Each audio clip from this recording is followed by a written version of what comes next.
Archduchess Elisabeth Marie Henriette Stephanie Gisela of Austria was born on the 2nd of September 1883 as the only child of Crown Prince Rudolf of Austria from the House of Habsburg-Lorraine and his wife Stephanie of Belgium. She became an active social democrat in the Austrian Republic and was known as the Red Archduchess. When Elisabeth was 5 years old, her father Rudolf died in Mayerling. Her relationship with mother Stephanie wasn't close, as Elisabeth partly blamed her mother for the tragedy of Mayerling. As the favorite grandchild of Emperor Franz Joseph, she had a loving childhood nonetheless. Elisabeth fought hard to marry Prince Otto Windisch-Graetz in 1902, to which Emperor Franz Joseph reluctantly gave his blessing. After an unhappy course of the marriage, the separation followed in 1919.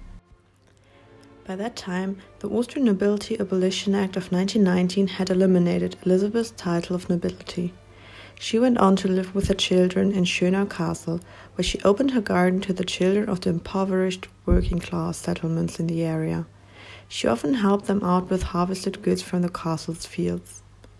During the heated disputes over custody of the children with her husband, Elisabeth met the social democratic teacher Elisabeth Petznek. The former Archduchess and the teacher soon moved in together, and Elisabeth joined the Social Democratic Workers' Party in 1925, a scandal at that time. She went on to support her partner in his political work and became involved with the Kinderfreunde, or the Children's Friends, which supported the children's rights. As the Red Archduchess, she was a much-noted participant in the May Day marches of the First Republic, also known as Labor Day, and advocated for women's rights. In 1929, Elisabeth sold Schönau Castle and purchased a smaller palace in Penzing. After her partner Elisabeth Petznik's temporary arrest in February 1934, the couple lived in seclusion but became involved in helping the families of imprisoned social democrats.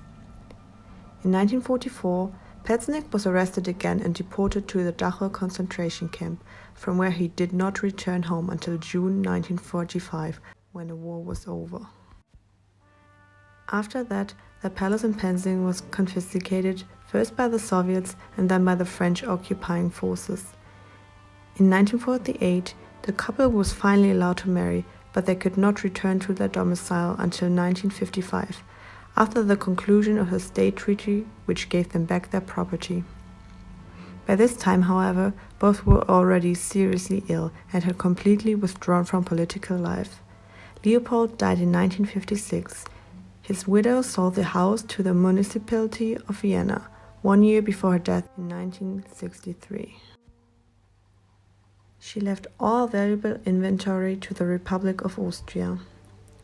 Elisabeth was once destined to be the future Empress of Austria, but she turned out to be one of the most radical dropouts of the House of Habsburg. She fought for the right to divorce and sexual self-determination. She was a close friend of Federal President Theodor Körner and Foreign Minister Bruno Kreisky.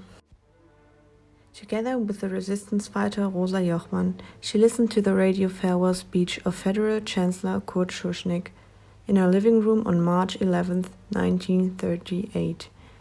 Her 4 children were disinherited, and instead all her property went to the Republic of Austria.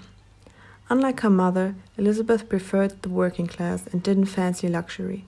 She found her peace in Hütteldorf Cemetery, where she rests in a simple grave without inscription.